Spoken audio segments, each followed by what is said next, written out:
People go through life many times playing it safe. That's the secret hope that they say to themselves, if I never let myself feel too good, maybe I'll never get hurt too badly. A lot of people don't ever do the things they're capable of doing because they allow themselves to go along with the crowd, following the crowd. Many people have things they want to do, and they find themselves in relationships with people who are addicted to mediocrity, and they allow their behavior to influence their behavior. Say, birds of a feather flock together. You run around with losers, you will end up a loser. Unconsciously, you will pick up their ways, you'll pick up their habits, you'll pick up, most importantly, their attitude about life. If you're around cynical, negative people all the time, you will become cynical and negative. You don't need to be a part of a crowd to know who you are inside. Because everything that everybody else is doing doesn't necessarily mean that it's good for you. You don't need to be like everybody else, but you need to be the best of yourself. Be able to feel good about who you are, what you are, and what you are ultimately made of. Because without that, how far are you willing to go? Don't sacrifice yourself to please others. It's not easy going it alone, but if you keep going, stay true to yourself, it will be worth it in the end. The hardest walk you can make is the walk you make alone. But that is the walk that makes you the strongest. That is the walk that builds your character the most. No matter how painful it is, I gotta keep going. And I gotta keep going because what is my passion? What is my focus? Your focus and your passion will numb you to failure and to pain of striving to get to where you're trying to go. I don't accept that I am what I am and that is what I'm doomed to be. No, I don't accept that. I'm fighting.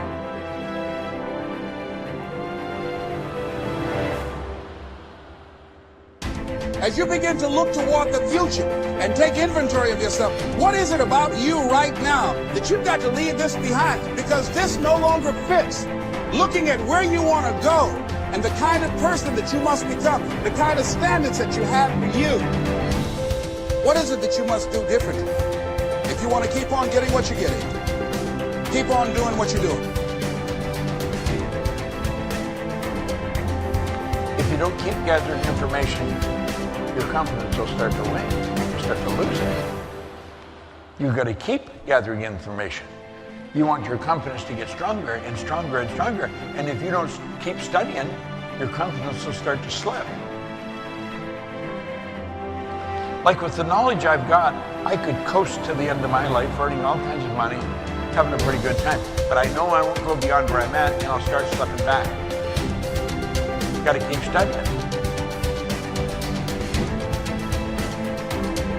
I got up at 3 o'clock this morning, but I went to bed for an hour or two. And I was studying for a couple of hours. I get up early in the morning and I study every morning because I want to get better at what I'm doing. And I know I can get better. I know that I'm nowhere near as effective as I can be. We've got to get this right in our mind. This idea of lack of confidence, it's something that anybody can change. I remember when I first started to study this, we're so afraid of what other people might think of us. It's so silly. I only went to high school, as I said, for 2 months. So I had a vocabulary that you could stick in a thimble. I mean, there was not much to it. And if you were talking, you said something and you used a word I didn't understand, I would never say I don't understand what you're saying. But I didn't understand. So I mean, I was lost in the conversation really fast. But I was afraid to say I don't understand that word.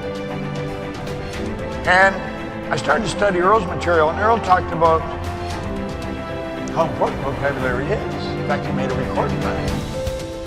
And I started to study words. Now, if you use a word that I don't understand, I'll say, wait, stop it. I don't understand what that word means. I'll ask you right there. Because I know if I don't get that cleared up, everything you say from there on, odds are pretty good I'm not going to understand it. You get lost in the conversation. Why wouldn't I tell you I didn't understand? Because I was afraid of what you thought of me. You got to quit worrying about what other people think about you. If you knew how little they did think about you, you wouldn't be so concerned what they are thinking. Terry Whitaker wrote a book. The title of it, What You Think of Me Is None of My Business. And it isn't. What other people think of you is none of your business. Quit worrying about what they think. I hope you like me, but if you don't, you got a problem. Because I like me. I don't give a damn whether you like me or not. I really don't. I hope you do, and you should. I'm a nice guy. But if you don't, you're not going to bother me. Now, for many years, that would have driven me crazy. Not anymore. Not a bit. This confidence concept is pretty big. And the more you study this material that we're giving you, the more confident you're going to become. So the first thing that people who are incredibly successful do is they do what they hate. They are fully prepared to do what they hate to get to where they want to be. And people who fail, they will give up their dream before they do what they hate to do. And people who are very successful, they never, ever wait for motivation. They do it because when you do it, you become motivated. A great writer won't go, well, I'll just wait till I'm really motivated to start writing this book. No, they get up at 4 a.m, they don't want to, and they start to write, and then of course they become motivated. So you wake up in the morning and you go, you're not going to go, yay, it's 5 a.m, I'm putting on my running shoes and going for a walk up Laurel Canyon.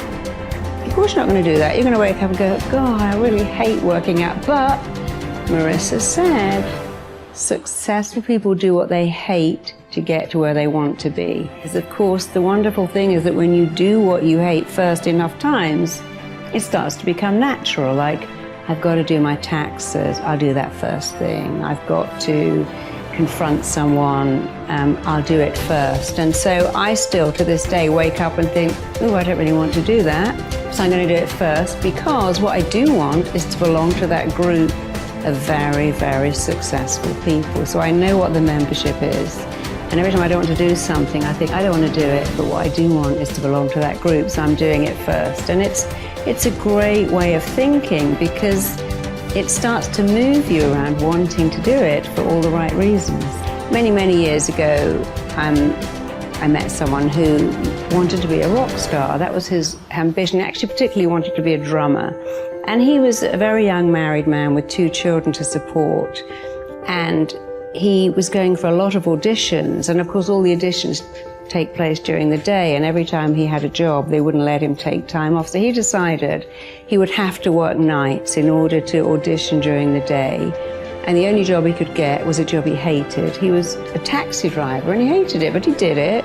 But he just wasn't making enough money. So he thought, okay, I'll have to work in McDonald's. I get more money, I can work nights, I'm free to audition. And about a month before he'd applied to work in McDonald's, he'd been for an audition to be a drummer in a band. He didn't even know who the band was.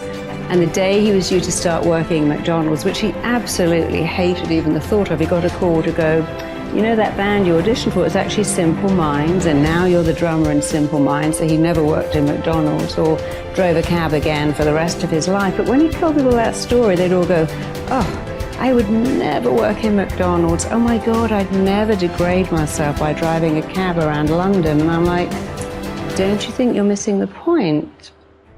His ability to do what he hated is what made him a rock star, because he had to have his days free to rehearse and audition. But if he had your mindset, I'd never do that, he would never be a multi-millionaire rock star. It was because he was fully prepared to do what he hated, to swallow his pride, to keep his vision in mind. I want to be a rock star. I must be free for auditions. How can I do that? Well, I have to work as a cab driver and in a fast food restaurant, which I hate, but I'm going to do it because it's going to take me to my goal. And it did. But the people who laughed at him and said, I wouldn't do that, none of them are rock stars.